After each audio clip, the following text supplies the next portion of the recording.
During the third millennia, in a strange place known as the United States of America, a war was brewing. Brainwashed Marxist idiots in colleges across the nation clashed with equally brainwashed, anime-obsessed neo-Nazis. Starbucks windows were shattered, Dodge Challengers were totaled, and Muslims realized that rental vans were cheaper than plane tickets.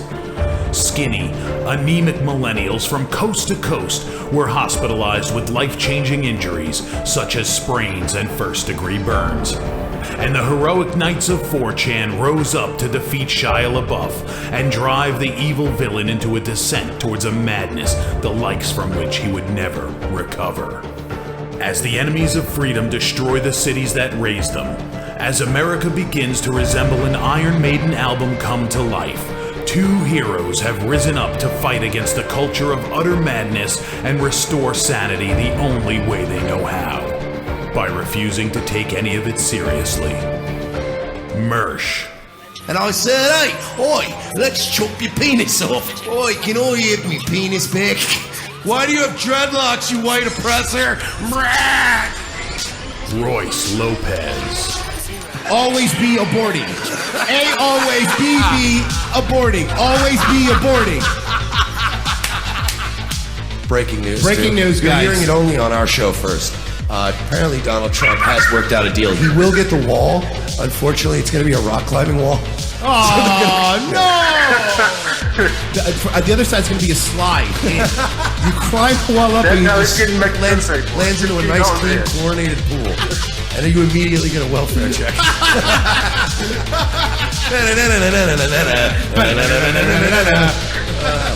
egg. Oh, shit. He was a boy, he went to girl, now he wants to be a boy again. Oh, God, just stay a girl if you're going to be this indecisive. I think Caitlyn Jenner's a handsome woman with a great penis. Look, I'm not saying there's anything wrong with trannies. I just don't want to put that one's cock in my mouth. Bound forever by their mutual love of smoking marijuana, Simpsons references and affection towards Alex Jones, these two men have joined forces to bring you uncut news and opinions directly from the belly of the beast. Saving Western civilization one childish dick joke at a time, here they are, your new heroes of the Imperium, Mersh and Royce Lopez. Folks, hitting the end of the week with the fucking wheels coming off. It's the most hated, the most controversial, the most handsome right-wing comedy show in the explored Marvel Extended Cinematic Universe. Revenge of the Sith, the show that they've tried to kill more times than Castro. And unfortunately, we can't afford body doubles like he can. We're audio catnip for Generation Zyklon. We are your humble hosts, the two most notorious and despicable thought criminals on the web. I am plaintiff number one, Mike Shealy, with me right now. Plaintiff number two, Royce Lopez. Your Honor. Your Honor. I swear that I will tell the truth and nothing but the truth, so help me God. Get ready for it. Get fucking ready for it. Look, we did a little live stream earlier. It wasn't an official live stream, but we discussed a little bit that we have the intention of perhaps bringing some sort of legitimate litigation against Google and YouTube. I will not get specific. I'm not gonna tell you exactly what happened, but let's just say that after that little stream we did, we were contacted by, I can say, people much larger than ourselves. People much larger than our little shit show. Right. So we may be pooling our resources, teaming up, and let's just say that, you know, it's a little early. Time will tell, but there may be some sort of a coalition of the willing who will be pursuing a massive lawsuit against Google, YouTube, and I don't know, maybe we'll throw CNN and the ADL in there. Why not? Oy vey, why not? If you didn't see the earlier broadcast, here's the real quick summary. We had a backup channel. We were telling you guys to go to that backup channel. That backup channel. Oh, remember the backup channel? I remember. That backup channel is now has Content a strike. content strike. Can't live stream for 90 days. May I say, Yes. for a video that we knew was going to get a content strike that we deleted 2 days ago. Not yesterday, but the day before yesterday. We deleted this video. It was a certain kid from a certain school Yes. that's being heavily scrutinized right now. A kid who had some videos of his that seem to be disappearing all over YouTube. It's a video that we played in the episode, the offending episode. Correct. That got us our first content strike. As some of you know, we use our backup channel to upload our raw videos that we think might get zucked. Right. We'll hide them on our backup channel and we'll play them for the show. We deleted it 2 days ago because we were like, all right, we got the content strike for the thing. And then when we were building the backup channel, Royce was like, we should probably delete this. And I'm like, yeah, good call. Just not make it private, not unlist it, fucking delete it. So We deleted it. and this is the first time in the history this has ever happened. We got a content strike for something that is deleted. It wasn't even up there; it was gone. So they went up there into their archives, found it, and because it's deleted, we can't appeal it. It is what it is. A bada bing. So even if you're being proactive, folks, and trying to cover your steps, you will get hit with a bullying and harassment claim. At Trusted Flagger, Ben got in touch with us, told us, nope, you can't even talk about a kid who survived a shooting like that in any context. If you're not the mainstream media, basically, you're not allowed to talk about it. If you do, it's considered targeted bullying and harassment. We never targeted this kid. We never bullied him. We didn't pick this kid out of the fucking... By the way, I can't believe we have to keep repeating this. We 100% know this was a real thing, by the way. You're lumping us into... Never said it wasn't. You're lumping us into this group with other people. I have a friend who lost somebody that was his football coach. Do you understand that I used to live right back down there? Of course it happened. This kid's a piece of shit. I'm 100% sure it happened. We've even criticized the FBI and we'll get to it later today, but the BSO for doing nothing about this. Now, all we said was, and again I will repeat, these networks are using a terrible, tragic event to push an agenda. We said that before the news that we're about to play today here. They're using kids that survived this tragedy to push an agenda. That's all we pointed out. At no point did we say this never happened. And can I say this? Furthermore, I don't even want to make that fucking argument. I don't even want to give that much ground to YouTube or Google. Let's say some people out there are questioning the official narrative. Let's say there are some people who believe that this shooting didn't happen. Unless they are calling for targeted bullying or harassing, they are not breaking any rules. This is outlawing the discussion of things. I get it. People that go, 9/11 didn't really happen. It was a missile, and these, goddamn Jews burned to Building 7 to the ground, and they stole the CIA's gold. No, listen. Even people that do that shit should have a fucking channel that people leave alone. We should be allowed to go in the comments section and downvote it and lampoon these fools, but they are clamping down on free speech. So to Royce's credit, yeah, we actually said this shooting happened. We believe it. It's a horrible tragedy. We really need to reflect on ourselves as a society. I thought we did great commentary about how lost and fucked up this Nick Cruz kid was and how it wasn't political and all this other shit. But we got hit because they're clamping down on discussion. We didn't go fucking full tinfoil hat.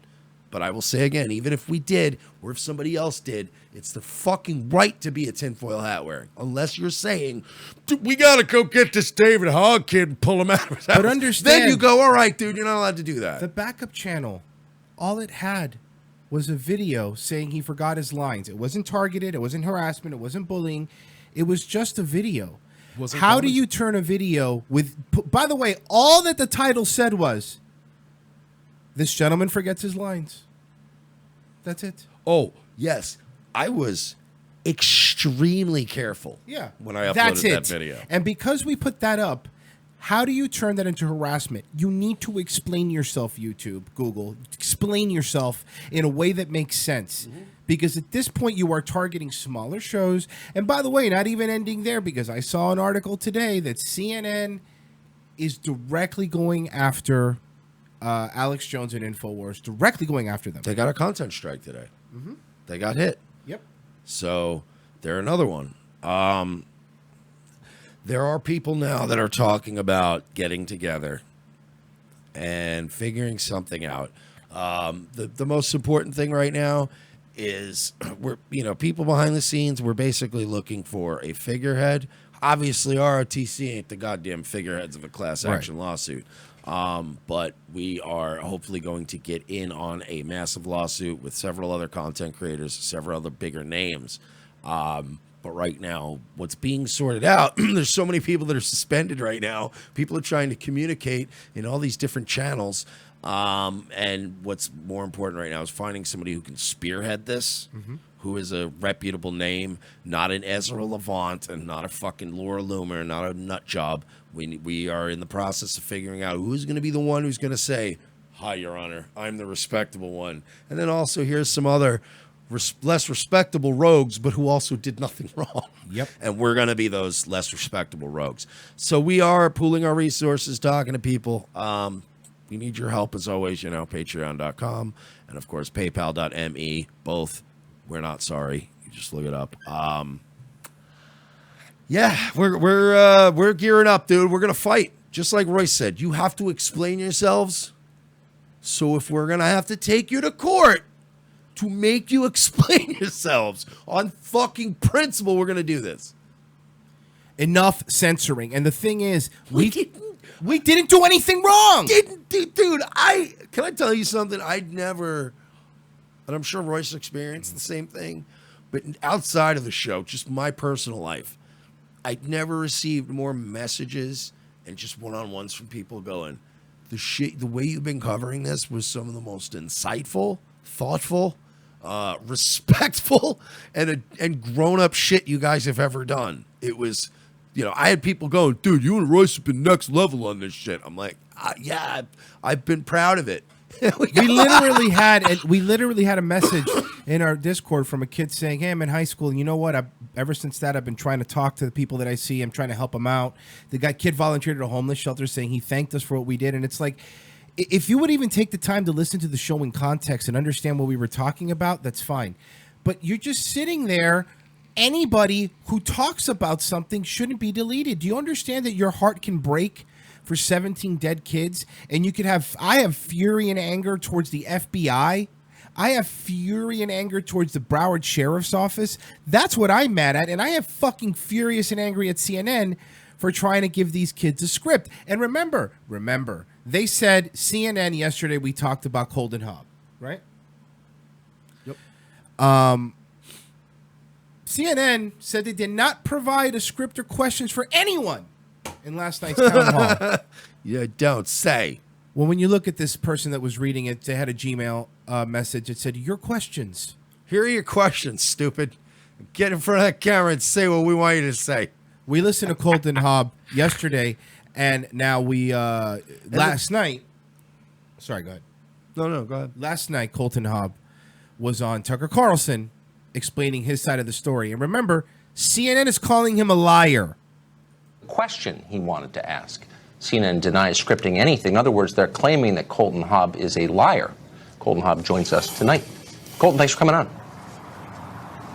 Absolutely. Thank you guys so much for having me. And before we get into anything, I just want to make sure that everybody hasn't forgotten why we are actually here tonight. I mean, we lost 17 lives last week, and yes, I actually physically put 2 to rest. And to me, that was the hardest thing in the world to endure. I mean, nobody should have to go through this. So as long as we're taking the right steps to move forward from this and make sure that this doesn't happen again, I'm all for that.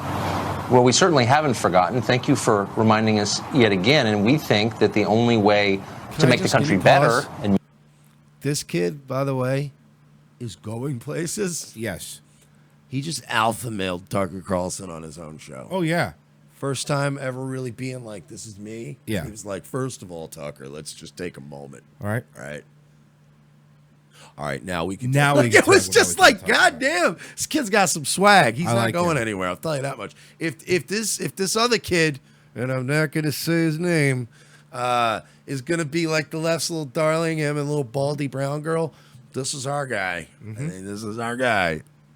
Maybe put a dent in this scourge is to have a rational, thoughtful conversation about what to do next. And with that in mind, you were planning to go to this event last night. And tell me if I'm mischaracterizing any of this. And you sent in, at the request of a CNN producer, you sent in a number of questions, statements you wanted to make, questions that you wanted to ask of the politicians on the stage. And they rewrote one of your questions? Is that right? Yes, sir. So what had happened was 4 days ago, I had gotten contacted by a lady named Carrie Stevenson from CNN. She had asked me originally to just write a speech. It was going to be at the town hall at the BB&T Center. So I agreed. I felt like it would be the right thing to do, be able to go speak my part, as well as open eyes to a few things that I thought that could make this situation a little better.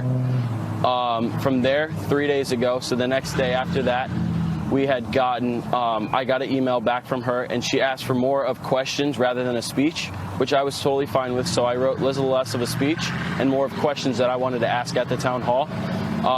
The day after that, it was more of just questions. She asked for just questions that I would like to ask.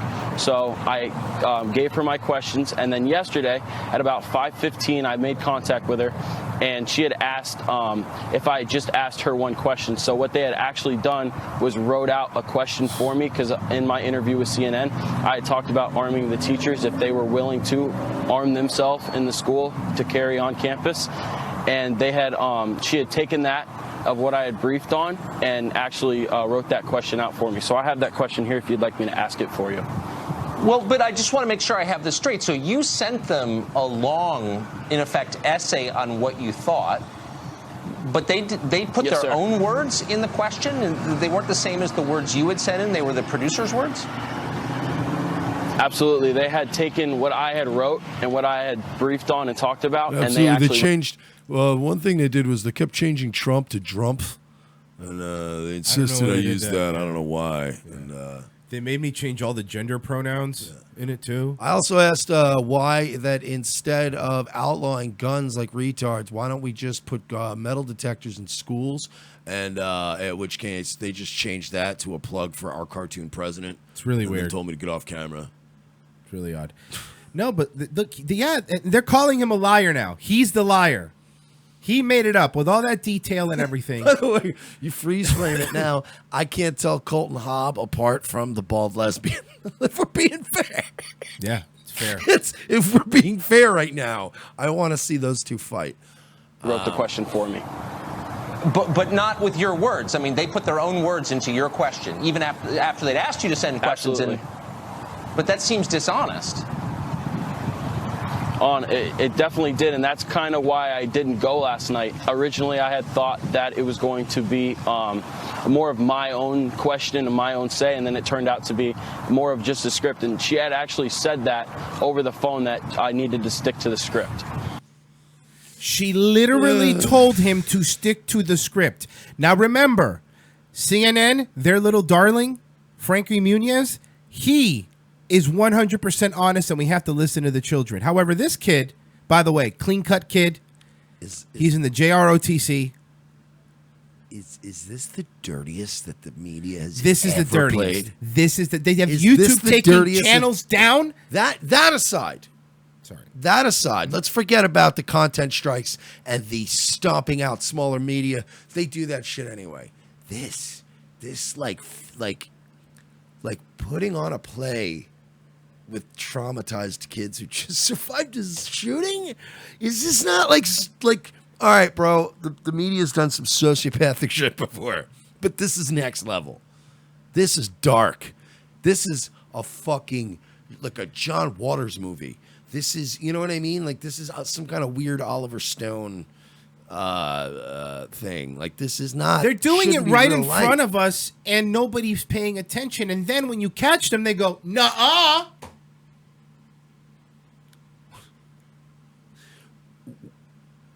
What? I'm still flabbergasted because I just keep thinking about the content strikes. I keep thinking about this.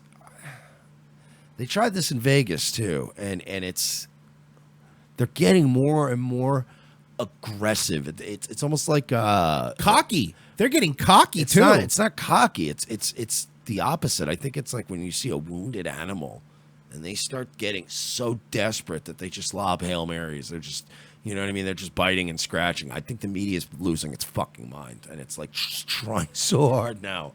This is unfucking believable. How many people have got? And again, this was all very. I know a couple people that got hit for, as we did, pretty respectful, tame coverage. Mm-hmm. And by the way, let me point out another thing, because I've thought all these scenarios in my head where we might have deserved a content strikes, or where we could have gotten ourselves into trouble hypothetically.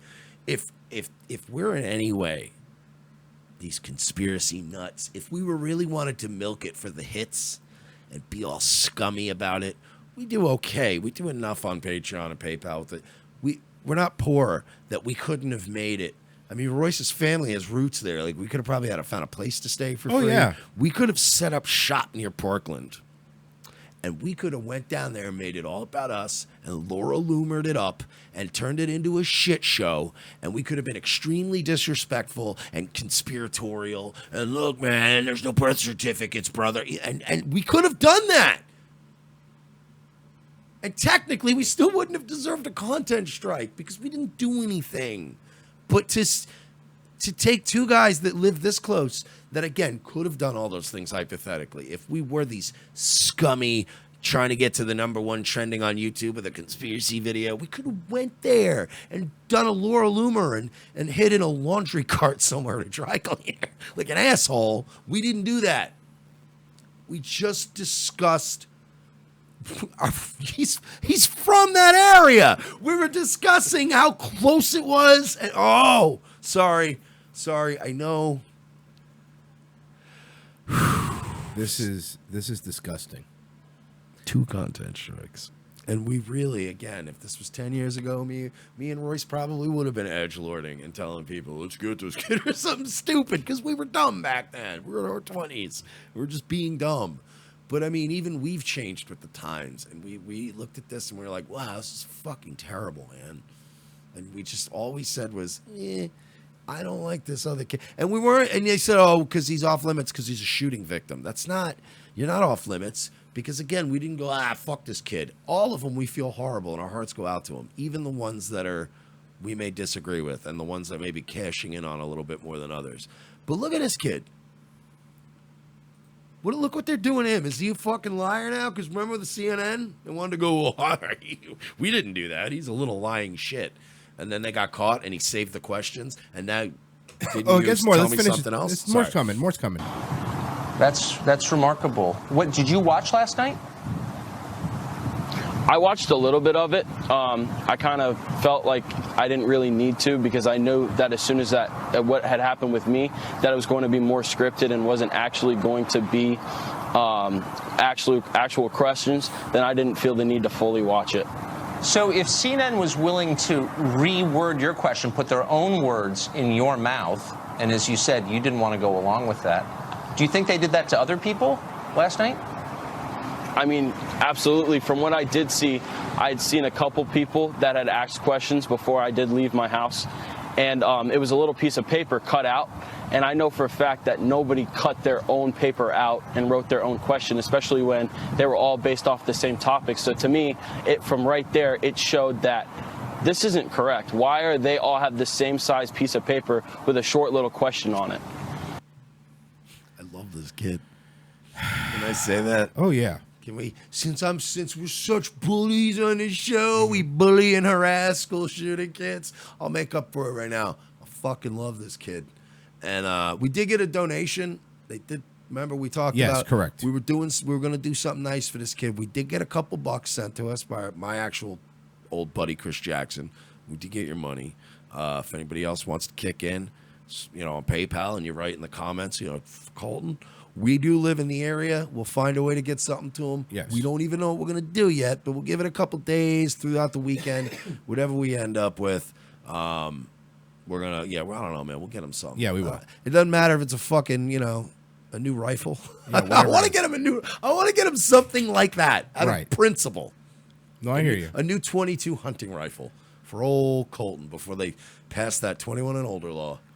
So to I me, guess it was a total what's waste of surprising my is time, honestly. you're not just some person off the street. You're a survivor of this shooting, and the point was to listen to you, to the survivors of the shooting.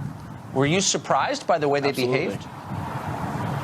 I mean, honestly, it was very shocking to me because we just went through such a horrific tragedy. For them to take that and now make such a big news cast over what they want to hear, it was very upsetting to me. It's shocking to us too. Trust me, in the actual journalism business. Colton, thank you for telling us that. It's really In the actual journalism business. Nice shot, Tucker. You got to love Tucky. Well, Mike, You can't cuck the Tuck. maybe he's a liar. Maybe Colton's a liar. I don't think so. He doesn't, I'll tell you what. I certainly haven't heard anybody come out who corroborate Colton Hobbs' story. So he could be full of shit. Last night Till I at hear the what's big this now? CNN town hall event, there was a lot of raw emotion. One of the students who wanted to attend but didn't attend because he was upset that to him it seemed like his question was being scripted for him. He spoke out tonight on Tucker's show. I want to play it for you and get your reaction. Let's watch. They had taken what I had wrote and what I had, but that seems dishonest. and that's kind of why I didn't go last night. Originally, I had thought that it was going to be more of my own question and my own say, and then it turned out to be. I'm slow. Anna, what's your reaction to that? Okay, these are Laura Ingram is talking to another parent of a kid who was at the shooting. Ariana, what's your reaction to that? That the CNN denies this, by the way, but they have a history of planting questions that Michelle Malkin and others have written about before in other events. But Colton Hobb, who gave that interview, was emphatic about his point. Yes. Well, I think the whole point of the town hall meeting was to hear the kids and hear what we had to say. And for that to happen is inexcusable. Our voices need to be heard, and he should have been able to ask any question he had to ask. But instead, we have these networks that don't want us to give our real opinions, and they want us to further their own agendas. Andrew, it seemed like most of the students, Andrew, had the same opinion on what to do, namely to ban certain weapons, to trash the NRA, to be really disrespectful to Marco Rubio, and nasty things being said to Dana Lash, who was there. But they all seemed to be pretty much in agreement, as far as I could tell. There was no diversity of opinion among either the students or anyone else that I saw, even in the audience.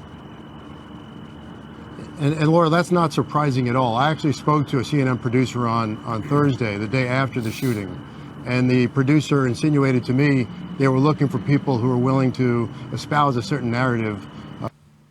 Producer told the dad they were looking for people to espouse a certain narrative. You don't say. Which was Can I do taking this? the Can I do my Can I do my Paul Joseph Watson? Sure. Okay, hang on. It's been a while. Imagine my shock. Sorry. And the producer insinuated to me they were looking for people who were willing to espouse a certain narrative, which was taking the tragedy and turning it into a policy debate. And I read that as being a gun control debate.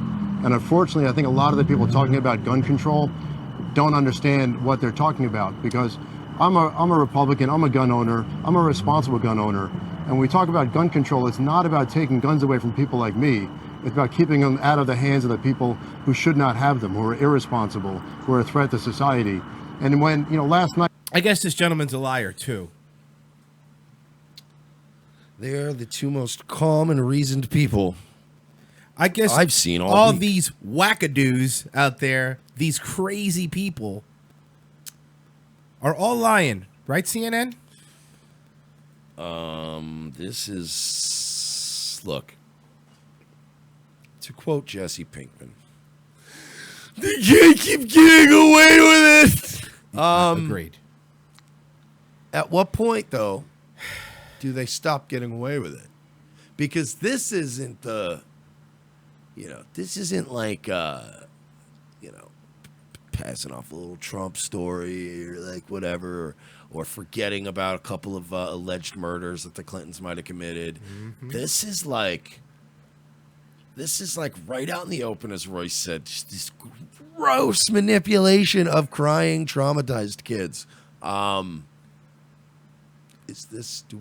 we finally do something about this? Other than, look, Trump looks like he's fucking, I don't know what's going on with him, man. But he's even just like, I'm going to be good now. I got to behave myself. This is going to take more than just fake news, memes. We have to literally all agree to turn that network off. And they're now see, before we hated CNN because of all their fake news bullshit and all that. But now we hate CNN because you guys are directly responsible for our content strike. You are directly responsible. Strikes for our income and being able to make this a show, because that's how it is now. You're scared of any new media, so what do? You crush it. You sit there and you crush it with your pals at Google, and everyone hangs out and everyone goes out. You know, they all go to the fucking same little gay bars and fucking drink there and go, we're going to take their guns this week. It's the same, like, you know what kind of bar it is. There are bars in like Manhattan and San Francisco where they only have whiskey and gin and everything costs like $80. And they hang out and they laugh at us. Mm-hmm. Oh, yeah, absolutely. But I can tell you this right now, there are people behind the scenes making moves. There will probably be some legal action soon. If not, I don't give a fuck. We'll do this ourselves. Yep. We are going to take you to court, YouTube and Google.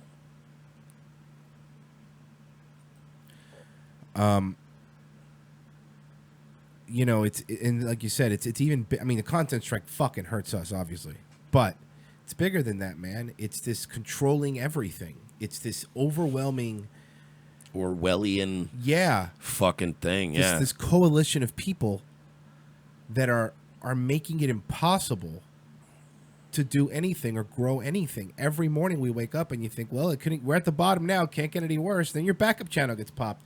We're putting a video up that was literally recorded. What's the problem with people talking about something that they see? Why is that harassment? Why is that bullying? Why is that? Because it doesn't fit their narrative. But, I mean, this is a step further. It's not bullying or harassment. It's the CNN, ADL, little buddy crew. They have their claws in YouTube. They have buddies within, the network that all know each other, that they make a phone call and they go, you get every goddamn video of David Hogg and take it off the internet now. And they content strike, and they're trying to push even everybody. Deleted videos. They're trying to push everybody, because honestly, how long do you need? About 3 months? That's perfect amount of time to just keep people quiet. They can't live stream. They'll take their licks and they'll walk away. But the problem is, enough people now are just tired of doing this. And we don't want to walk away. So now there are people, as I said, much larger than us, that are looking to pal up. And I'll tell you this, there will be people in this group who don't even like each other. There will be multiple people in this group that don't like us. Yep. It's not about that right now. This is seriously about every conservative, right-leaning content creator, and every independent, just, anybody who got hit with this. Everybody needs to just shut the fuck up right now, work together for the cause this one time, just like with the Trump election. And let's fucking, look, we're not going to kill Google. We're not going to kill YouTube. But we could give it a good fucking nice, like in jail. Guy's 7 foot tall. You're not going to kill him. But you could stab him once in a fight where he'll go, man, that did hurt. Just get him to back the fuck off. And, maybe inspire other people when this happens to start suing them. Start suing them. Let's do it. Let's go to court. Take up their time. This is going to be take fun. Up their resources. Yeah, we might even have to go. I'm not, it might be in the state of California, so, we might go out there. I don't know. Check out fucking Cali. Go visit Dan Schneider. And for those of you that don't know, red elephants are on a 6-day ban.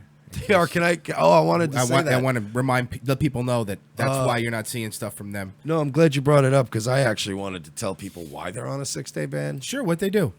What did our pals at Red Elephant do? Yeah, I was talking to Vince. So this is the post. I'll read it verbatim. Okay. The majority of mass shooters come from fatherless homes. Fatherless homes have had a dramatic increase since 1990. School shootings have had a dramatic increase since 1990. That was the tweet. 6 days. What's wrong with that? You ready? Uh-huh. You're going to laugh. Okay. I don't think I'll laugh, but okay. No, you are going to laugh. Twitter said it's racist. What? But isn't Twitter being the racist one? You just said fatherless homes. He didn't say racist. How was that racist? Twitter's the one being racist, assuming he meant a certain race. What? Which one? The one with all the fatherless homes? The ungrateful one. So I'm just saying, look, it's not funny because it is. Red Elephants do a lot of great work. They do. It's not just all about them. They do a lot of work for people behind the scenes. So this is obviously terrible. That being said, God damn it, the fact that it's racist because he brought up fatherless homes. What world are we living in? Pretty funny. Hey, Mike. You know what, though? No, don't be mad. You know why? Because we are reaching the peak level of ridiculousness where even normies are starting to go, okay, man, come on. Yep. We have normie listeners. We have a leftist listener who wrote us yesterday and said, this is bullshit. You're fucking red-pilling normies, stupid. All that's happening. I'm loving this because this is a fucking window into this world for our listeners and for all these casual people who don't make content, who don't see all the fucking hoops you have to jump through. And now they're seeing it and they're experiencing it with us. And now it's like, fuck, I'm so excited. We're suing you. We're suing you, YouTube. I'm announcing it here on your fucking platform. So remember when Sheriff Israel was screaming at Dana Loesch? Yes. Wait, can we pronounce it like Ben Shapiro? Sure. Loesch. Dana Loesch. Dana Loesch. Dana Loesch is... So remember, Israel was just fucking going at her and going at her and saying, no, it's gun laws. And even though, by the way, sheriff deputies were called to his house 39 times. Hey, Mike, did you know there was an armed BSO deputy on the grounds during the shooting? Yeah, I did hear that. Okay, cool. Let's hear Israel, what he had to say today. And he never went in. An armed deputy who was on campus during last week's deadly high school shooting in Florida didn't even go into the building after hearing gunshots, according to law enforcement. So is it really the NRA that's the problem, or is it your fucking department? And you had the balls to yell at Dana Loesch like that? Let me give you some advice, Sheriff Israel. As you're writing your resignation letter, and hey, look at me. You will be writing your resignation letter. I guarantee you, when this is done, you're going to be paying for those fish sandwiches with only ketchup. Yeah, a lifetime of paying for your own fish sandwiches with only ketchup on them. Don't end sentences with prepositions. I before E except after C. Or when sounding like a gunshot, you should probably go in. And try not to start off too many sentences with I, because it just comes off people don't like that. Yeah. There you go. Sorry, just see you later, former sheriff Scott school Israel. shooting in Florida didn't even go into the building after hearing gunshots, according to law enforcement. Hey, but at least you have plenty of time to allegedly bang fucking teenagers, right? And knock them up. Allegedly. Bada bing. I said allegedly. But I say it at the end. Allegedly and allegedly. Allegedly. Fish sandwich. In the case of Scott Peterson, our school resource deputy. What is it about guys named Scott Peterson? The They Scots. just never come through in a pinch, huh? Scots. They don't listen. They never It's want another Scott, though. Yes, I know all these dude. Scots are the worst. Holy what did I say? shit! What did I say? Another Scott. I have always said. I've always stood by my belief that people named Scott 90% of the time are terrible. And I know we do have a listener named Scott. They've commented before. It's one of our awesome listeners. But I can't. You're cool, bro. But most Scots are terrible. Rein in all the other Scots. Deputy was absolutely on campus through this entire event. Uh-huh. He was armed. He was in uniform. After reviewing And what happened? What happened? What happened? surveillance video of the incident, Broward County Sheriff And Scott dude, look, I'm Israel not saying that I'm some fucking hero. I'm not going to do the Mark Wahlberg 9/11 thing. No. Bro, 9/11 wouldn't even have happened because I would have teleported to all four planes and beat up the bad guys. Okay. But I will say that generally speaking, if you hear children screaming and a gun going off, right? Just saying. And you happen to have the authority and the firearm to do what's right. Again, I'm not saying you're going to be a fucking... You might get scared, whatever, but it takes a real coward to not at least go and see what's happening. Like, you know what I mean? Like, he didn't even go. I would say, look, man, if dude froze up and didn't kill him and then whatever, you know, that's on him. He tried. This guy didn't even try. He heard shooting and screaming in a school that he's assigned to protect, and he was like, I'm out of here, pal. It's like something out of a movie, dude. That's like something out of a comedy film. says Scott Peterson. The God damn it. I'm sorry. I can't get over the fact that every time a guy named Scott Peterson is asked to step up and be a man and do what's right, he just can't seem to do it. Can't seem to do it. Assigned to Marjorie Stoneman Douglas High School, took up a position outside the school, but never entered the building or tried to confront the shooter, who killed 14 students and 3 staff members that day. When asked how Peterson should have responded, the sheriff did not mince words. Went in, addressed the killer, killed the killer. Sheriff. But that's your department. Remember when you were screaming and pretending it was the NRA's fault? Not your fault for ignoring 39 calls out there, you fucking phony piece of shit, motherfucker. Let me put it this way now, folks. This shooting is now the fault of at least 3 or 5 different organizations and agencies. Yeah. Not one of them is the NRA. This motherfucker looks like a treasure troll with a haircut. He is terrible. His haircut is terrible. He looks like Bob Backlund. Yeah, he does. fucking Bob Backlund over here, allegedly banging teenagers, allegedly, with his fish sandwich with fucking ketchup only. I'm sick of... We're probably getting fucking kicked off of YouTube for this now. I don't think so. Killed the killer. Sheriff Israel says he was going to suspend Peterson without pay, but Peterson opted to retire from his job. Oh, retire. So he'll get all the benefits. Of course. Cool. Of course he will. Our main goal at this point, absent of helping these families heal and keeping our schools safe, is making sure this killer receives the justice he deserves. 39 times. And one of your deputies was on the grounds and didn't do anything. So I don't think that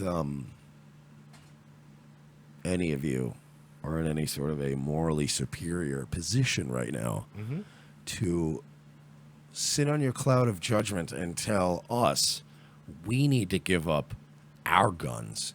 Because I'll tell you this much, Scotty boy, if I were at the school, and I had a gun, and I had a radio that could call other people with guns, you betcha that kid would have been dead. And honestly, they would not have. Whatever. I'm not. No, go ahead. Just who cares? Like the tactics of it and all that. Oh, you're not there. You didn't see it, dude. Look, I went to school. We've all gone to schools. Every school is identical in this world. There is a way. How many hallways and corridors and things to bend around?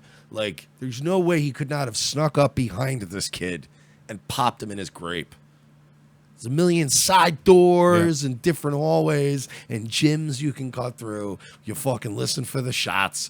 Even if you got to go upstairs, go across and then down again. Whatever you got to do to get behind the kid, pop him in his grape. It's over. You failed. You failed these kids. All of you, FBI, sheriffs. Dana Loesch didn't take this sitting down, though. Dana Loesch didn't. We're not going to even pause it. It's only 2 minutes. Meow. By the way, real quick. Woo.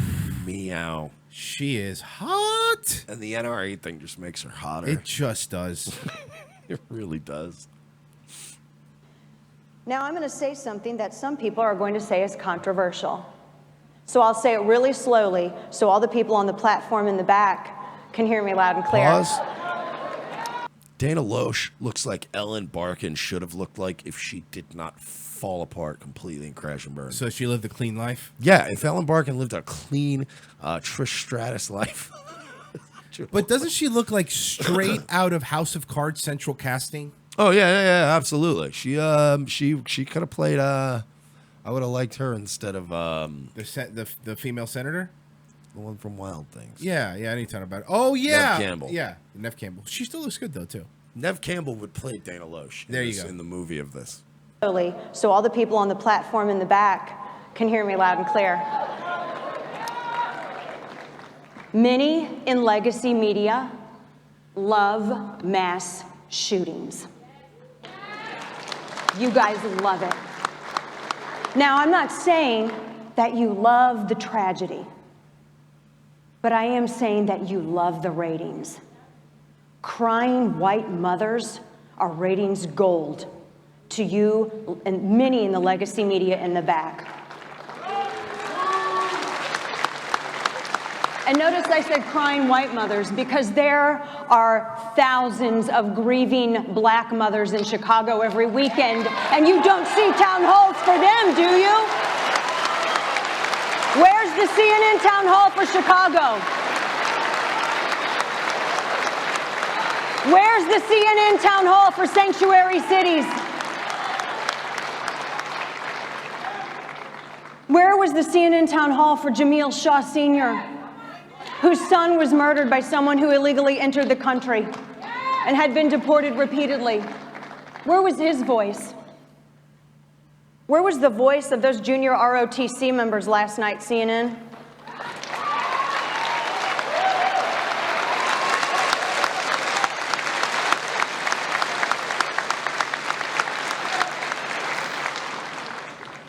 If it bleeds, it leads, doesn't it? And I don't mean to ignore you all here. If it bleeds, it leads, doesn't it? And I don't mean to ignore you all here, but I'm really looking at a lot of the legacy media back there on the platform. And you can write whatever you want about me, and you can come find me in the hallways, and you can scream at me, and you can try to confront me, but I'm here, we're not going anywhere. I call BS.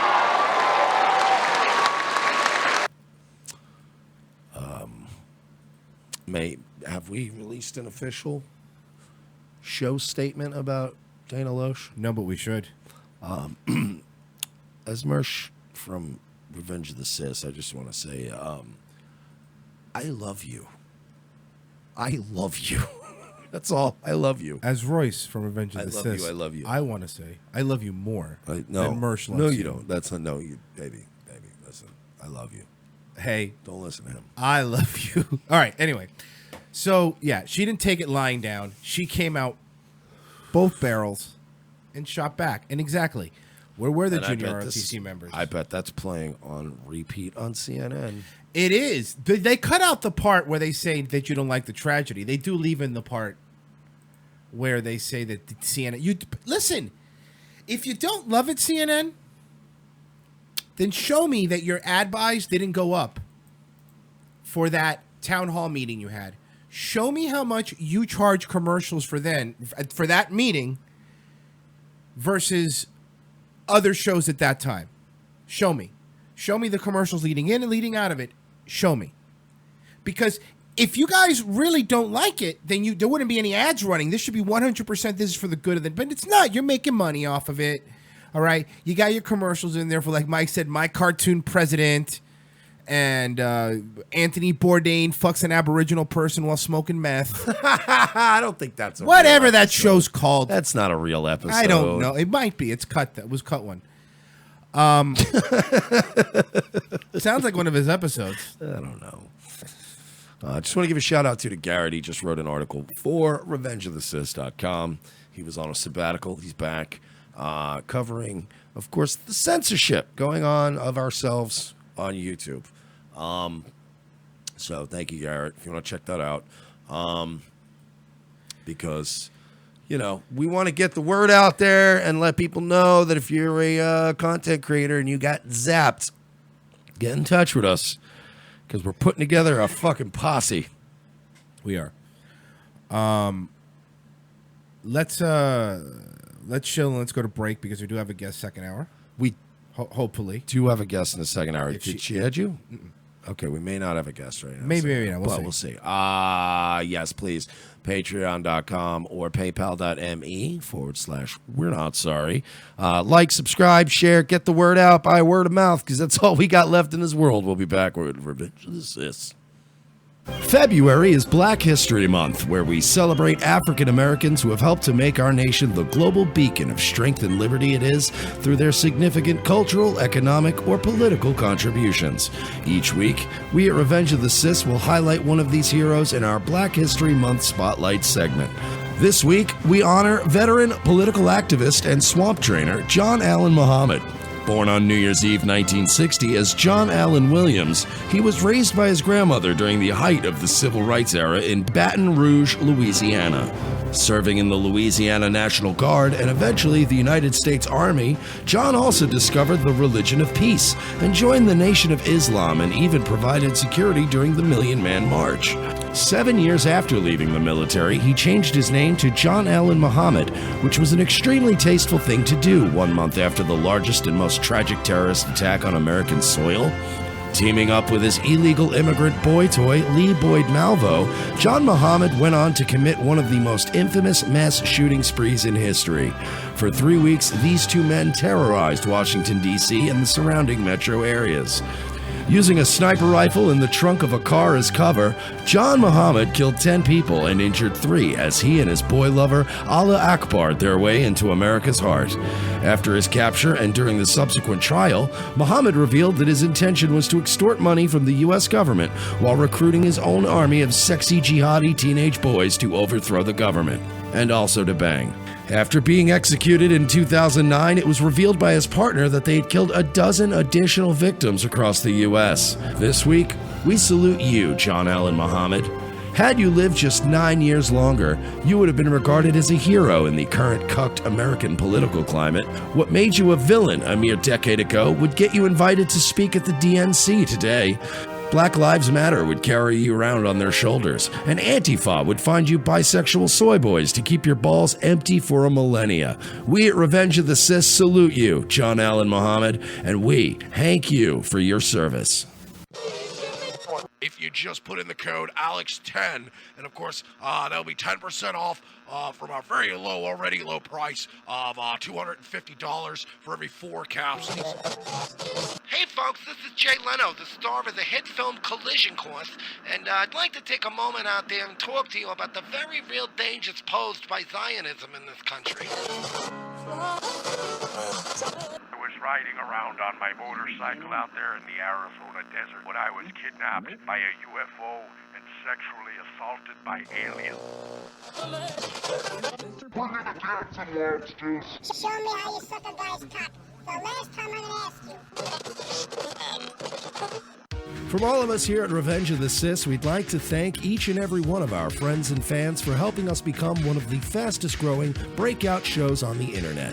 In less than 1 year, we have been able to bring you news before it breaks, as well as the funniest and most consistent political and social commentary around. Here are some ways you can help us continue to grow our brand. Sign up as a contributor by going to patreon.com/We're Not Sorry and pledging a monthly amount. Anyone who pledges $12 or more is eligible for occasional giveaways and prizes. And if you pledge $25 or more, we will promote your brand or product live on our show. We understand if you are unable to commit to a monthly recurring donation, but if you would like to contribute one time, you can do so by going to paypal.me/We're Not Sorry. Another unique way to help our show expand while also promoting your own brand or service is by modeling one of our shirts. Go to teespring.com, search for Revenge of the Sis, and you'll find plenty of options to choose from. Take a picture of you modeling our shirt and email it to revengeofthesis@gmail.com. That is revengeofthecis@gmail.com. Be sure to include a web address or a social media account for whatever you want us to promote, and we will feature you on an episode of our show. Since YouTube is now throttling our traffic and Twitter has us shadow banned, there are many other ways you can help without giving us a dime. Every time you invite a friend to like our Facebook page, retweet or share a meme from our social media accounts, or share one of our videos to your own pages, you are helping us to get discovered by more like-minded individuals who will join our ranks and help us grow. Rate us 5 stars on Facebook, Roku, and iTunes. Encourage others to follow @ROTC Media on Twitter. You can also help ROTC by supporting friends of our show, such as LA Werewolf, Connecting Right Radio, Radical Mothering, Folklore Americana, the Mad American Network, Wolfman's Activism and Entertainment, and the Revolutionary Conservative.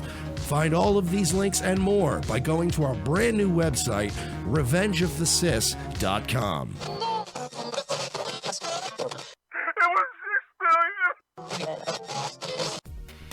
The most exciting 2 hours of television is back with an all-new Revenge of the Sis.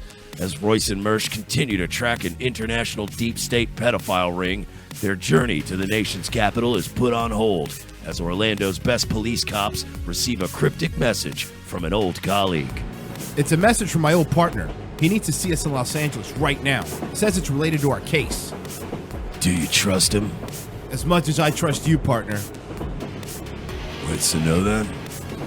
A detour from their original investigation finds these no-nonsense detectives in the middle of Hollywood. Thanks for meeting me. We can't talk long. They're probably following me.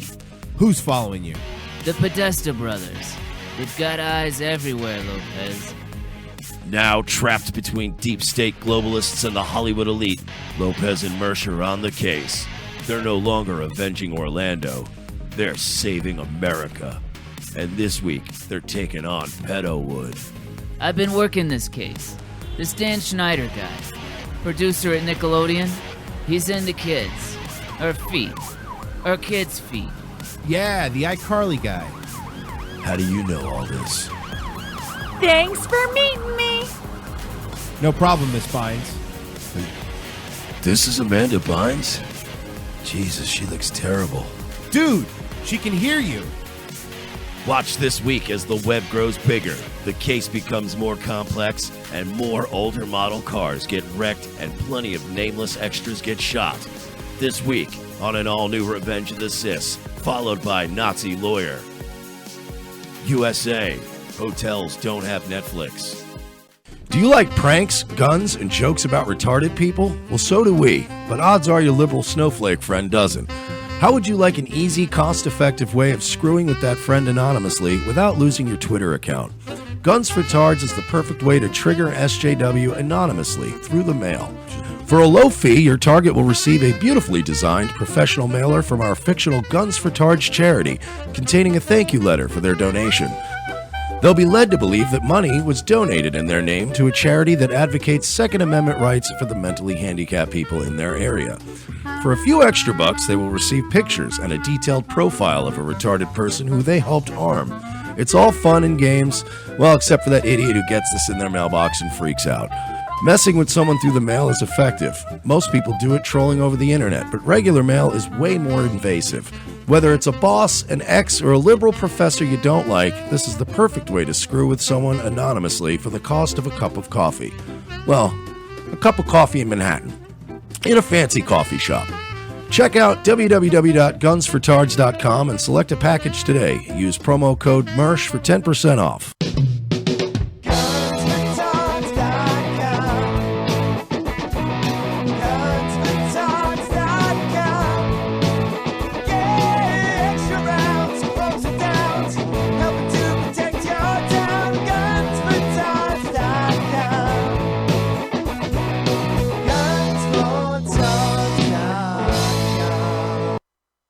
And now a woman who knows about shaming firsthand, supermodel Gigi Hadid. All right, everyone enjoying themselves? How's that filet mignon? Go ahead. You know, we're all here for a really important reason. Because everyone should have Randy, a safe we've got a space problem. wherever What? they go. Reality's here. He's trying to crash the party. Reality? Who let him in? Shit! Nice wine, huh? What do you think of that? You know what I think of your pretty flowers? There you go. How do you like that? All right, buddy, let's go. I shit on all of you. Seagal? Fuck you, fuck you, fuck you, fuck you, fuck you. Give me that, you stupid bitch. What a lovely charity event. I suppose you're all feeling pretty good about yourselves, hmm? What have you done? You've raised $300 by spending $500,000 on filet mignon and crystal glasses. Look at you, Vin dipshit. You say fat shaming is wrong, so in response you show off your abs. You're the one fat shaming, idiot! What's the matter with you people? You're sad that people are mean?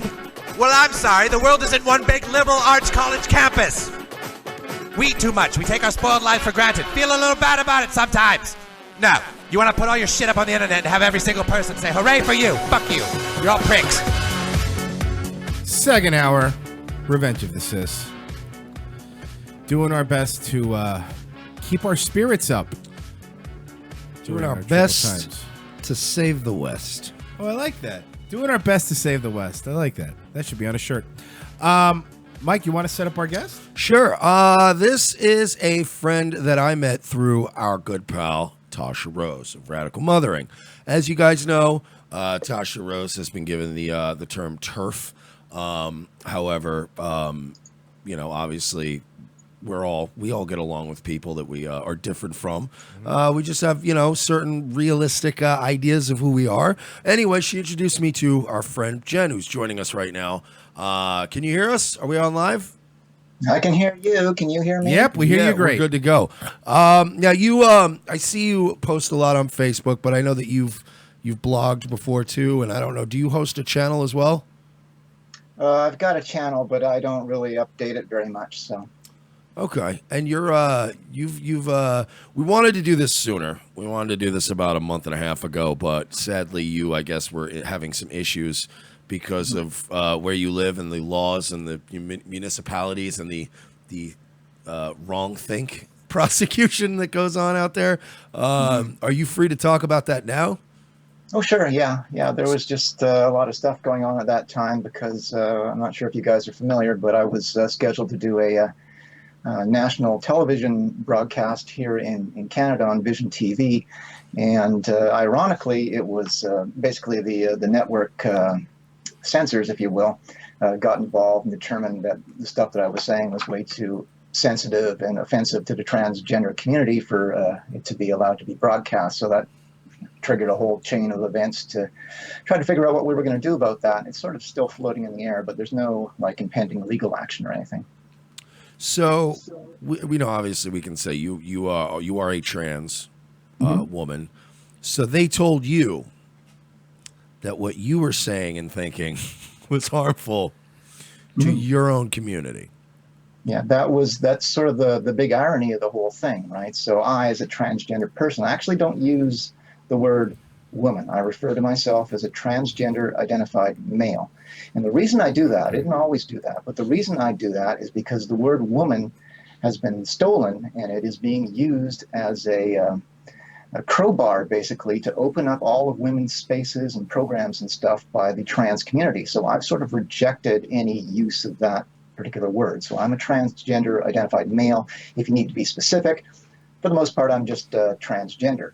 But yeah, the irony of the network there was here I am, a transgender identified person with a long history and a lot of what I think are sensible opinions and views and theories about transgender identity. And they decided, well, your views are just too offensive to the transgender community to be allowed to be broadcast. Now, since you're in a unique spot, do you get a lot of hate mail? Do you get a lot of people that say you're a hindrance to the cause? Yes, especially from the transgender community. I mean, that's another one of the great ironies is that the transgender community is constantly complaining that they are victims of bullying and hatred, and they talk about suicide and threats and all this stuff, and yet because I speak out against the transgender laws and policies out there, they direct all of that at me. I've been called every foul name in the book that you can imagine. I've been threatened. I get people sending me pictures of murdered bodies and stuff. Jeez. And I have people saying that I should commit suicide so that I, cease to be a problem to the community. So that sort of shows you the hypocrisy that's at work out there. Yeah, that's like love trumps hate in action right there, huh? Right. I mean, look, the LGBT people that I was, exposed to or was around in my, years growing up compared to today, they were a lot tougher and they had a lot better sense of humor about things than the people of today. What do you think's changed? Because we're not even in the realm of we don't want to stomp on anyone's civil rights. Me and Royce really aren't very hateful.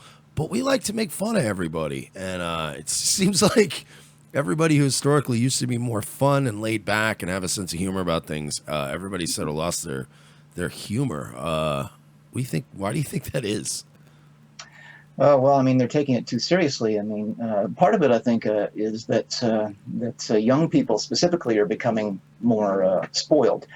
And since it's become sort of more acceptable in the community at large, there's also older persons, maybe closer to my age, who have a narcissism. And they've, because doctors and politicians and stuff are all supporting this, they've sort of got this angry sense of entitlement now, and they're really sort of pushing through to get everything they want, including, access to women's private spaces and stuff like that. Now, back in the day, that wasn't something that we sort of went out and demanded from women. I mean, those who were passable sort of slipped into the change rooms or the washrooms and stuff and were unnoticed, right?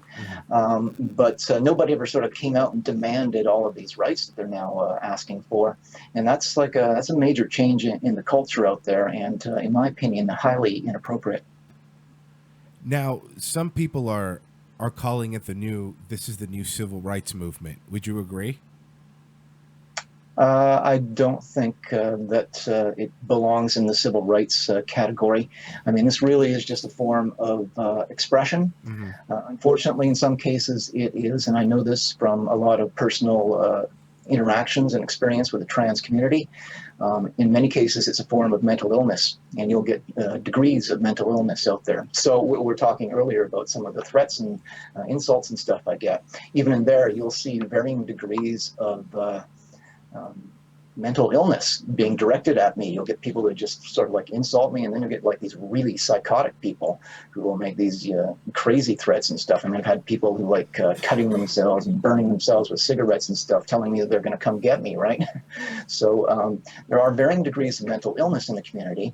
That's one of the things Vision TV didn't want me talking about. But one study that I can think of offhand showed that 52% of transgender identified people in this particular study had one or more DSM-listed psychiatric conditions. And that's aside from gender dysphoria. Another study showed 57%. Now, from my own experience, I would say the level of mental, distress or illness in the community is probably higher than that, probably a lot higher than that. But again, it comes in varying degrees. But for the most part, this is just a form of expression. And your personality or whatever, if we put mental illness aside. So I don't know that it belongs in the category of civil rights, other than that, I should be allowed to express how I want. Nobody should be able to tell me how to dress and stuff. However, there are lines, right? So if I say, okay, I want into the change room at the local pool, to be able to change into a swimming suit with an 8-year-old girl, right? That's crossing a line, right? That's forcing my reality on them. So that's where it gets out of line. So I don't know that we can put this in a civil rights category. I don't know how you do that. I have a question. See, I'm more of a libertarian guy. Royce is too.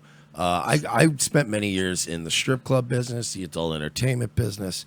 I think it goes without saying. I mean, I've hosted male reviews. I've hosted straight male reviews. I've hosted gay male reviews. I've hosted trans nights. Remember, Royce, when I did a whole year of every Monday night, I did trans night. We did like all these. I've worked all kinds of different stuff. So, needless to say, I'm pretty comfortable as an adult seeing another adult. Like, look, dude, I'm not gonna, if I go to a 7-Eleven, it's not bothering me. I'm pretty laid back. However, I do draw the line in it where it seems like there's a new trend where this seems to be being indulged in children. And I'm wondering, what are your feelings on a 7, 8, 9-year-old,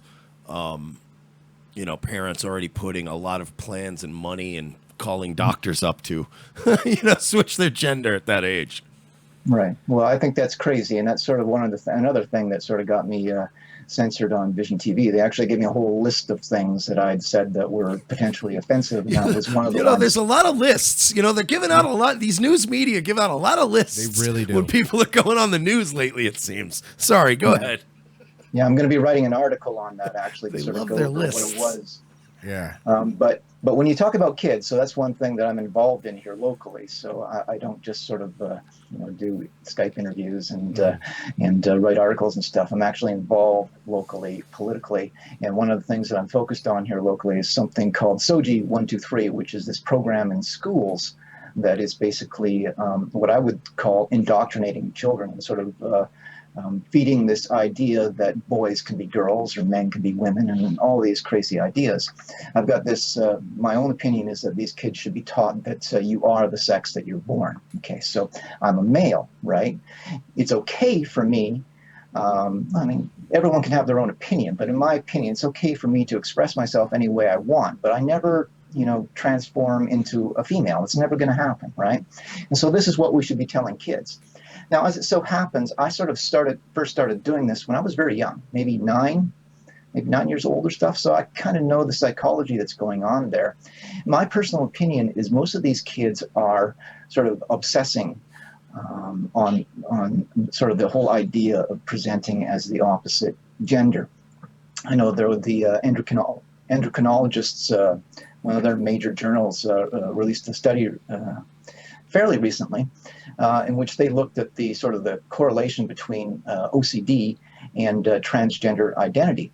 And certainly that was the case for me, is that I had this, actually I was a foster kid, and one of the foster sisters that I had in one of my homes was like super pretty, and she was like sort of hypersexualized, and I was sort of kind of nerdy, and I wasn't popular, and I was sort of rejected by society, but she was super popular, right? Everybody loved her because she was like this super pretty hypersexual thing, and I kind of focused in on that and kind of started obsessing on that. There were other things, so like the hypersexual images of women in the media and stuff, and all these sort of images of females sort of accumulated in my brain and caused like an obsession for me. And that's when I sort of started experimenting with putting on female clothes and makeup and all this type of stuff. So I think in most cases with children, it's a confusion. I mean, kids are prone to obsessing on things like that. I mean, you take them to see the Spider-Man movie or something, they'll want to dress up as Spider-Man. And they might become quite obsessive about this too. So this is exactly what we've actually said on our show before, that Royce basically thought he was Captain America, and I thought I was Macho Man, because we're kids and we're like, that's it. I'm going to spin around in a bathrobe and ask my mom if I can bedazzle it. Yeah, so I can be Macho Man, but it doesn't mean I'm not Macho Man. God, please, I wish I was Macho Man. Did you ever master the voice though? Some a little bit. I got it down. Oh yeah. A little bit when he's quiet, but not so much when he's loud. I got to work on the loud part, but I'm working. That's really good. What else? So yeah, I mean, my opinion is that it's like psychological phases that kids go through. When you consider what happens with kids, So that we know that when kids socially transition, so I don't think kids should be transitioning at all, period. I don't think any kids should transition because there's all kinds of psychological pressures that go or come along with presenting as the opposite gender. So when you decide that you're going to express as the opposite gender, it's really important in our society to look the part, particularly in schools, right? So that puts a lot of psychological pressure on kids. And what we see is that when kids socially transition in school, I think the number is around 65% in one study of those who socially transition go on to medically transition as well. And once you get into things like puberty blockers, I believe with puberty blockers, 100% of those who go on puberty blockers go on to use hormones and stuff. And this is a potentially devastating physically medical path to go on. So they're not really capable of making these decisions and understanding what they're doing. I mean, the prefrontal cortex in the human brain is not even fully developed until you're 25, and that's associated with long-term planning, right? So I'm of the opinion that kids should be like alcohol, right? They shouldn't be allowed to do it until they're a certain age because of the pressures, the internal psychological pressures, and because of the possible consequences of doing so. Yeah, no, that was actually, you answered my question. I was going to say, I assume you're against puberty blockers. Well, now you're Canadian, so you guys are a little, your politics are a little messed up. It's like your everything starts off a little left to us, and that's your center over there. So where are you at, sort of politically, in general? Like, where do you lean as far as politics go? I mean, I pretty much, before I kind of got into this struggle about a year ago, I sort of described myself as apolitical in the sense that I actually had reached a point in my life where I regarded the entire political establishment as fundamentally corrupt and incurable, in my opinion. So I just tuned out of politics completely for a long time. It wasn't until Bill C-16 came in Canada and all of this craziness around the transgender thing that I decided that I wanted to start focusing on politics again. Since I've gotten back into politics, even though I would say normally I was sort of very, maybe sort of left of center inclined. I mean, I'm an old Noam Chomsky fan, for instance, right? But since I've gotten into this debate, I've kind of swung the other way towards more conservative views, right? And the people that I find myself aligning with the most are the more conservative bent, although I don't know that I'm going to call myself conservative because I still have this opinion that politicians are all, well, not all, but largely corrupt. Now, for those that don't know down here, do you want to explain what Bill C-16 was? Bill C-16 was a law that was passed in Canada that basically enabled self-ID for transgender people, and it also gave them rights to, whatever gender they identify with, they're allowed to get whatever rights are associated with that gender. So this is why we see things in Canada going on now with male trans like me being able to go into women's rape shelters and stuff, because we got all these crazy laws in place. And they've actually criminalized a lot of stuff associated with critiquing transgender identity. So I happen to be somebody who's a real stickler, and I've become a real stickler for reality. I never used to make a big deal of it. Back to this word woman. There is a politician here in Canada, a fellow by the name of Morgan Auger, who I've sort of battled with from time to time. But he's what he calls a transgender woman. But I refuse to recognize that because of what I've seen with the laws, and because we have laws in place now, backed up by Bill C-16, that say I can be charged and brought up before a tribunal and actually face criminal charges for what they call misgendering somebody, right? Yeah. So Morgan is a man. So if I call him a man, I can be charged with an offense for doing that, and that came out of Bill C-16. So because I'm a hardcore free speech guy, I called him a man over and over and over again. I refuse to back down. Oh, so you sound like us. Yeah, exactly. So you sound exactly like us. You mean I can't say that? I'm gonna fucking say it 10 times now. By the way, you can't tell me not to say off topic for a second, but did you see Trudeau in India? Oh yeah. We mean doing the whole sort of fake. So embarrassing. That's your guy. Yeah. So Well, embarrassing. yeah, that would describe him. That's what you get when you get a sort of a silver spoon, preppy, professional party boy as your prime minister. Yeah, he was elected because of how many sit-ups he could do. Yeah, it's like having Britney Spears or Justin Bieber as your prime minister. Yeah, well, I mean, look, we got an orange TV steak salesman as a president. However, the one thing that works in our favor with Trump is that he is obsessed with himself and being the best at everything he does. So I'm hoping that will fuel him to a great presidency. Right. I'm going to be the best at this. The other guys are clowns. They're all clowns. I'm going to prove it. But other than that, I don't have a lot of faith either. But at least Trump's not walking around dressed like the fucking love guru, making an asshole of himself. Yeah. Well, hopefully we won't have Trudeau much longer, but who knows? How does that work? When is your next election? I'm not sure when the next election is. It's coming up pretty quick. I would say probably within the next couple of years. Like I say, I sort of tuned out of politics. I didn't think it mattered who got into office, so I don't. Yeah, well, it's now is a magical time where everybody needs to start getting political again because.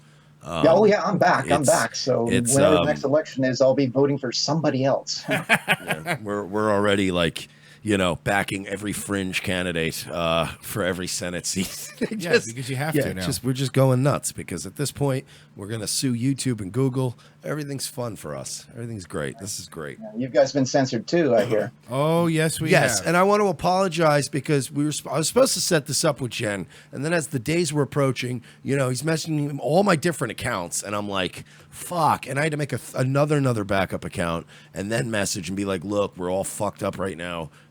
Because we've been getting zapped nonstop because of this the Parkland shooting thing, and we covered it very respectfully. We didn't get conspiratorial about it. We just were talking about it, and because we discussed a video of this kid David Hogg, we've been getting cross-platform bans and different channels, and it's CNN and the ADL and YouTube are doing a lot of hard work right now to stomp people out.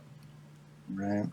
Yeah, it's not good. So we can't even message people. But So what is it you want to? Anything you want to plug? Anything you want to promote? Well, probably the main thing for me is people can check out my blog. The best way to find me is to go to Google and type in Jenn Smith and Synanon. So that's Synanon, Synanon, and that'll bring up my essays that I've written on this subject. Probably the one that has gotten the most coverage is the Synanon, the brainwashing game and modern transgender activism.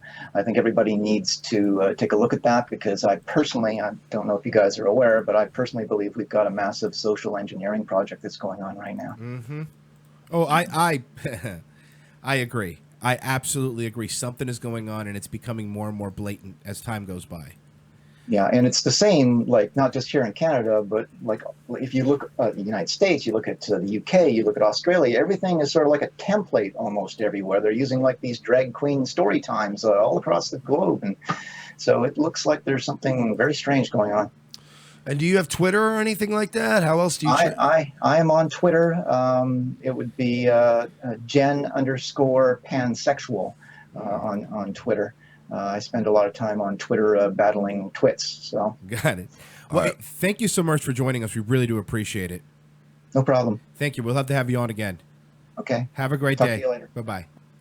She was great. Yeah, she's awesome. That was awesome. We always get cool guests. That was really good. We get the best ones. That's props to Tasha Rose, who is actually doing the Lord's work and posting links in the chat for you guys. Thank you so much. We just follow her on Twitter too. So, it's and we probably would have went long. We're so still thrown off by this thing. I'm getting emails. If we seem like we're off today, I want to apologize to anybody. But yeah, we're getting bombarded. It's texts and then it's emails and I'm sorry, guys. It's all good. It's gonna be a weird, shaky Friday, and then we're gonna get a weekend off. Take a little time off. On top of that, I'm getting sick. So he's getting sick. I'm getting sick. Yeah. But dude, this is. Thank you to Jenn Smith. And of course, we posted her stuff in the chat. We'll post it in the YouTube video comments as well. Please follow her at Twitter. It's just a weird day, man. Weird fucking day. Well, if it makes you feel any better. No, it won't. From the New York Times, how banks could control gun sales if Washington won't. Good. For the past year, chief executives have often talked about the new sense of moral responsibility that corporations have to help their communities and confront social changes, when Washington won't. In the aftermath of a school shooting in Parkland that killed 17 students and staff members, and at a time when Washington shows little interest in limiting the sales of assault weapons, there's a real opportunity for a business community to fill the void and prove that all that talk about more responsibility isn't hollow. Here's an idea. What if the finance industry, credit card companies like Visa, MasterCard, American Express, credit card processors like First Data, and banks like JP Morgan and Wells Fargo were to effectively set new rules for the sales of guns in America? Collectively, they have more leverage over the gun industry than any lawmaker, and it wouldn't be hard for them to take a stand. PayPal, Square, Stripe, Apple Pay announced years ago that they would not allow their services to be used for the sale of firearms. I mean, do you understand that that's not going to stop firearm sales? And do you understand? Do you understand that, like, you can get, if you probably like $2,000, you can get an AR, I think. I might be off in that number. $1,500 maybe. You can go get an AR. You can go get that in cash. You don't have to, you know what I mean? We're not talking about a car here. You don't have to get financing on your guns. But isn't it funny that but it's creepy. That the same party that hates corporations now wants all the banks. The city folk want to take your guns. Oy vey. But they still want to have them in Israel. Oh, wait, that means you know what city folk are. Whoops. It doesn't matter. What are you going to do? Give me a content strike? We do not believe permitting the sales of firearms on our platform is consistent with the values of the best interest of customers, a spokesman for Square told me. By the way, you want to see Bitcoin spike again? And again, that's only going to be somebody who's buying crates of guns. What is this, fucking Sons of Anarchy? You're going to go to the bank and you're going to go, hi, I have $3,000 in the bank. I'd like 1,500 of it, please. Thank you. And you'll go to a gun store and you'll buy a gun. Stop being fucking babies about this. You're not going to get people's fucking firearms. It's not going to happen. For those that don't know, today I just signed up for the NRA. I'm now a proud member of the NRA. And I wasn't going to be, but I got so angry when I saw the hashtag boycott NRA and a car company, a bunch of banks, all of them just dropped NRA. And you fell for the fucking, you fell for the Planned Parenthood scam. It's the same thing. Remember when Mike Pence was like, we'll defund Planned Parenthood? They were like, oh, and Planned Parenthood made a bunch of money. Yeah. Everybody was like, all right, I got an NRA membership today. People are like, oh, man, they're in so much danger. Damn, NRA made so I'm not much saying up. they were in danger. They made bank today. I did it more to piss people off. Oh, I know. I'll have you know. That was the goal for me. He was just counter-signaling leftists. Correct. I get it. For example... I just don't like lists, bro. Stop it. I thought what are you, Jason Bourne? I thought to be in the NRA, all your guns had to be legal. So I got guns under mattresses and houses I'm not even living in. I'll fucking play around from the streets, dog. Relax, Omar. For example, Visa, which published a 71-page paper in 2017 espousing its corporate responsibility, could easily change its terms of service to say that it won't do business with retailers that sell assault weapons, high-capacity magazines, and bump stocks, which make semi-automatic rifles fire faster. By the way, was the bump stock used at the shooting? No. It was. Okay. It wasn't even. It was used in Vegas. The thing we're not allowed to talk about. It's still not even confirmed if the bump stock was even used in Vegas. This is stupid. This is dumb. It's very dumb. Do you know what? Listen. Do you know why gun control is stupid? Because I can go right now and buy a gun legally. Because it's my right, because I'm not a felon, and because I've done everything in the world to stay a somewhat responsible human being adult. I can go buy a gun. If you make guns illegal, I'm from a fairly shady background. I would go to one of 10 people I know and go, hey, my dude, I need a gun. If they were outlawed tomorrow, I'd have to pay a lot more for one. But I guarantee you I'd get one with the fucking numbers filed up. Guaranteed. Because you can't stop it in America. Right now, I could go to the hood if I needed a gun and go, I need a gun. And somebody would give me one without asking. And so it's never going to like people who want to get killed. Most gun violence that they report is just hood gun violence. Most of those are illegal guns. Most of them. How many fucking white guys named Jared who eat every Sunday at eat every Saturday at Chick-fil-A, sorry, because they're closed on Sunday. Correct. Who fucking drives a Ford F-150 and keeps an AR-15 in the lockbox where tools usually go? How many of them have actually killed anybody in the history of the world? Stop. Stop it. Something else I thought was funny. I was going to pull up a story from Salon. And check this out. Uh-oh. Check this out. We notice you're using ad blocker, so it gives you a chance to disable it, which is fine. I understand that. However, read the second option. Suppress ads. Block ads by allowing Salon to use your unused computing power. What? I swear to God. Are they Bitcoin mining in your fucking computers now? I don't know what's going on, but this is weird, right? Tell me this isn't weird. Why would I let Salon... I guarantee you it's for Bitcoin mining. You think so? Oh, yeah, it's probably crypto mining. They'll steal a little tiny bit of CPU from a couple thousand machines. But it's something like that, or they're using it for storage or cloud or something. These motherfuckers. Yeah, I don't care enough. I mean, usually when people do this, I'm not going to disable my ad blocker. Fuck that shit. I just normally read the story from somewhere else. That is fucking creepy. Shit? I opened up the phone lines if you guys had any questions. No, Salon. You can't use our unused CPU, you scumbags. You bitch. All right, how about something fun? In case somebody wants to call in. Yeah. Nothing about content strikes or city folk trying to take our guns. Chicago, Governor Rauner samples chocolate milk to show diversity. You ready? Well, this is good. Okay. This is fun.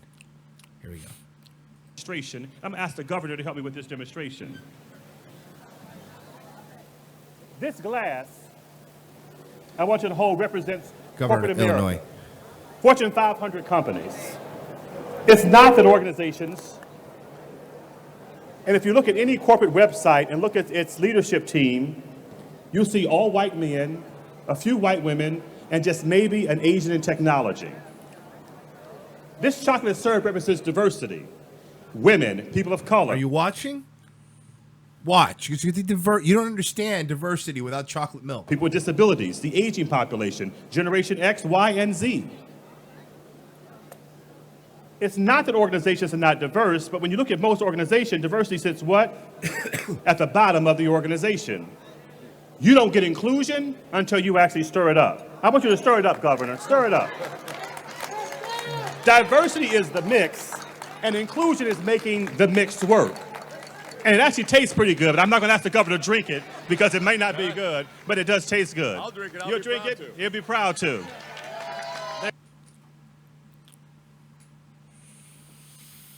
I am so uncomfortable. It is the cringiest. I am so uncomfortable It right is now. the cringiest. Now the content strike is the second most annoying thing that's happened to me today. I'm so uncomfortable right now. There you go. So diversity is really, really good.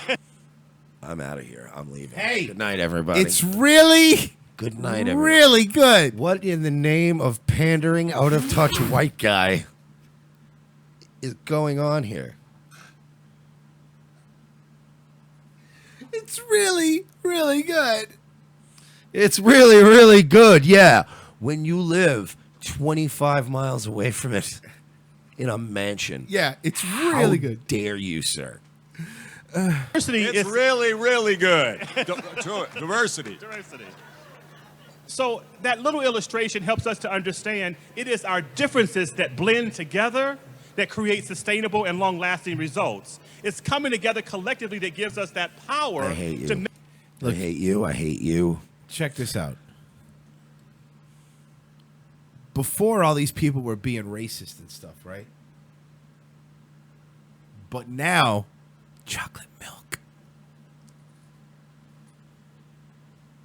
I don't want to do this anymore. I don't want to do this anymore. It's really good. NYU served racially... Hey, Dad, I'm dating a black guy. No, Dad, stop. It's okay with the milk. NYU served racially insensitive Black History Month meal. Want to see it? Sure. Wait, this was where? New York University. But was... New York University served up a Black History Month meal at one of its dining halls, complete with watermelon-flavored water and collard greens. Okay, but why is this racially insensitive? Because... The same thing you said about Twitter earlier. What happened to the red elephants? It's the same thing. Well, can I try to explain? Yes, please. Oh, I get kicked off Twitch now, too. No, don't. Ungratefuls. Watermelon does have somewhat of a history in poor black culture. Yeah, absolutely. That's not racist. It's a part of, like, watermelon is a part. Yeah. I'm not gonna even do it because it's gonna. I'll put it to you this way. How about this? I got this. It's kind of like the way plantains have a history for, like, my people, Cubans, you know? That's racist, bro. Like, if there was a Cuban Appreciation Month, God forbid, if there was a Cuban Appreciation Month and they were serving black beans, rice, and plantains, I don't think Cubans would go, that's racist. And pork. And pork, yes. They love pork. Fucking, how good is pork? There are a lot of pigs running around in the island of Cuba. Yes. And they had to apologize when students called the school out for playing into racist stereotypes. College of Arts and Science sophomore Naya Harris wrote on Facebook she was shocked to learn what was on the menu Tuesday. Shocked. Literally shaking. Shocked. At the Weinstein Passport Dining Hall on University Place. This is what it's like to be a black student in New York University, she wrote. In 2018, I literally had to explain. Literally, I had to explain it literally. Literally, I had to explain why displaying watermelons and Kool-Aid in celebration of Black History Month was not only racially insensitive, but also ignorant. You ignorant. You racist. Harris blasted the institution for offering the meal and said she was bounced around from person to person when she tried to figure out who was behind the decision. Okay, so you're saying that there's black people don't like watermelon water? I don't understand. Why can't you? You're not allowed. It's racist. But I've wanted to go to NYU since I was in 7th grade, and it breaks my heart that at this allegedly diverse and global institution, black students are faced with issues like this one. What issue? You're literally shaking because they served watermelon water? How weak are you as a person that this affects your day-to-day life? You're done. You're not going to make it in the real world, kiddo. How weak are you? You're acting like you're going through Jim Crow laws. Relax. Enjoy your free education. You need to eat watermelon, Sambo, and get over it. If you want to learn how to celebrate Black History Month and culture during the month, you can ask the black students at the school instead of patronizing us with Kool-Aid, watermelon, and ribs. There was no Kool-Aid. Was there ribs? Was there really ribs? I think there was ribs. Okay, look, we're... Okay. And the last day, her post was racked up over 300 reactions and 117 shares, with students at one university sharing their Black History Month meal horror stories. NYU President Andrew Hamilton said a statement to Washington Square News, apologizing in the inexcusably insensitive meal, and passed off the blame to the school's food contractor, Aramark. We were shocked to learn that the drink and choice of foods were served. Why are you shocked? Oh, forget it. What does it matter? I was very, very hurt by it. I was very, very injured. I guess just nobody. How about we'll do this? I got an idea. All fun things are canceled. There we go. But I like fun things. Well, too late. It's racist. Everything's racist. Everything's sexist. Everything contributes to the patriarchy. Everything's pro-colonialism. I'm done. I don't want to do it anymore. We're done. Fine. All fun things are canceled. Shut up and go to class. And I hope you don't get shot. We'll have an uplifting story for you. Oh, is it? Is it uplifting? Because there hasn't been a lot of that. I feel like we're all paying for 2017. I've cheated on every guy I've ever dated, and I don't feel even a little bit sorry. Oh, is this that Babe article? Yes. This fucking disgraziad. I'm love addicted. I spend hours scrolling through the New York Times Modern Love section on the Cuts Sex Diaries. I go about a date week and spend the rest of my time watching other people's love stories unfold on Netflix. While some might tell you the key to romantic satisfaction is sleeping with at least 25 people before settling down, I have a very different approach. When I talk about my future with my friends, it always includes marriage and children, but I've also cheated on every person I've ever been with. You sound like a real fucking winner. If you've agreed to a monogamous relationship, it's written into the framework that you won't stray, physically or emotionally. But here's the thing. You're better off doing it anyway. Oh, good. Yeah, you're better off just having no standards and not living up to anything. It's easier to get away with it than you think. People don't refrain from cheating because they're happy with their partners. They refrain from cheating because they're afraid of being caught. And perhaps a few of the guys I've cheated on knew. But they stayed with me anyway. As for the rest, it was easy enough to hide. Say you're going out with friends, tell them you're spending a weekend at home or away, tell them you're cheating with the person you're cheating with, that you don't want to attend social functions, then change their name in your phone to a girl or guys depending on which way you swing, change it to your mom's, I don't care. Best case scenario, tell the person you're cheating with that you're taken. I doubt they'll have issues keeping it discreet. If you're worried about them seeing you on Tinder, don't be. Ask them why they were there in the first place. And if a friend sees you, say your account is old. She's helping people how to cheat. It seems that one of your dating interests, there's no easy way to get bored of someone than by dating them. And nobody wants to date someone who doesn't have their own life. Serious dating someone is similar to moving in. You can't just unmove in with somebody. You know, when this woman ends up alone. Ends up? She's already alone, bro. Emotionally, yes. She's already alone. Vacant, nobody. But she's already dead. She's when that she's pretty. She's not bad looking. I give her a fucking tussle. When that beauty there fades, honey, you're gonna be sitting there. And let's be honest. It will. Let's be honest.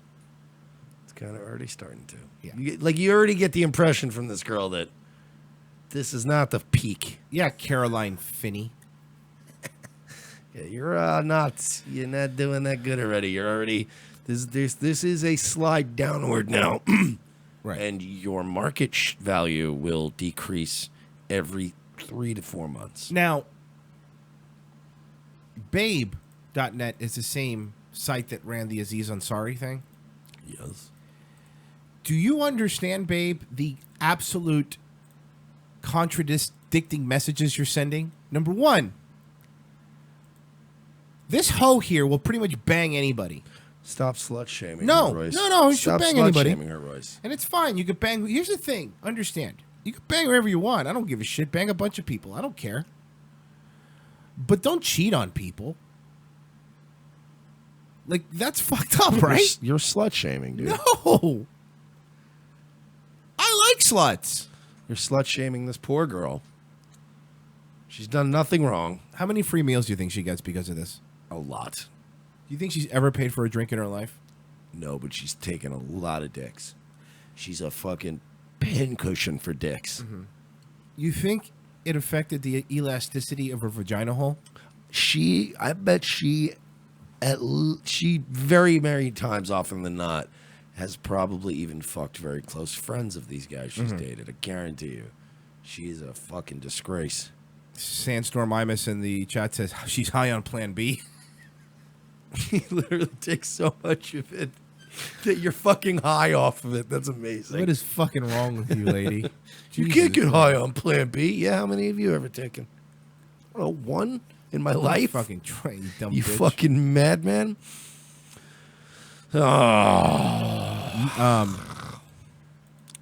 Last one, and then we'll wrap up. A little international news. From the RT, new South African president wants to seize land from white farmers without compensation. This has been going on. Nice picture. That's him. Very nice. He's looking real good there. That is the story. It looks like that's what they're doing right now. The government plans to accelerate land redistribution through exportation without compensation. The expropriation of land without compensation is signed in one of the measures that we will use to accelerate the redistribution of land to South Africans. Yeah, because it worked out so great during the Rhodesia Zimbabwe transition. No, it didn't. It was bad. Oh. Yeah, it worked out real great. The millionaire ex-businessman Rapasa promised that the land exportation operations will not be a smash and grab exercise and promised to handle the matter properly, adding that people must see the process as an opportunity to what? Lose everything they've ever worked on?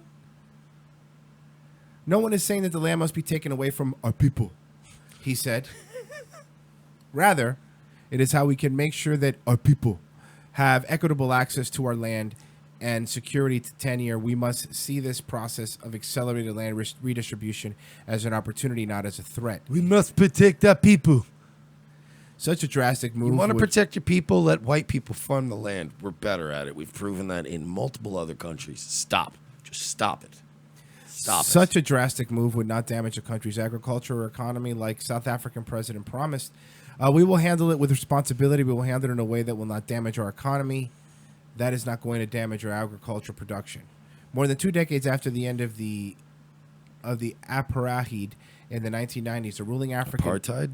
There it is. I'm sick. Give me a break. The ruling African National Congress Party is under pressure to tackle racial disparities within land ownership in South Africa. The country is home to over 50 million people, with white owning most of the land. Yeah, this is what you guys, this is the future that SJWs want. You guys want a little foreshadowing, huh? Was Europe not enough foreshadowing for you? Take a look at what's going on in South Africa. Tell me there isn't some kind of, plot. No, absolutely. It's becoming so blatant. I think it's time for us to hop off, Mike. Yeah, sorry. Oh, this has been he's sick. I'm getting sick. This is just a weird week. We're sorry, guys. Thanks for bearing with us. Thanks for following us everywhere like a bunch of goddamn refugees in tent cities. Mm-hmm. And we'll be back Monday. I don't know. Go to patreon.com or paypal.me/we're not sorry. If you want to donate to the show, like, share, subscribe. And there was something else I wanted to plug, and I forgot. But I don't know. I guess we'll see you Monday. Yeah. Thank you, guys. Thanks for putting up with our sickness. But we'll see you next week. Oh, if you like the music, it's C. Thomas Howell. Thanks, guys. See you.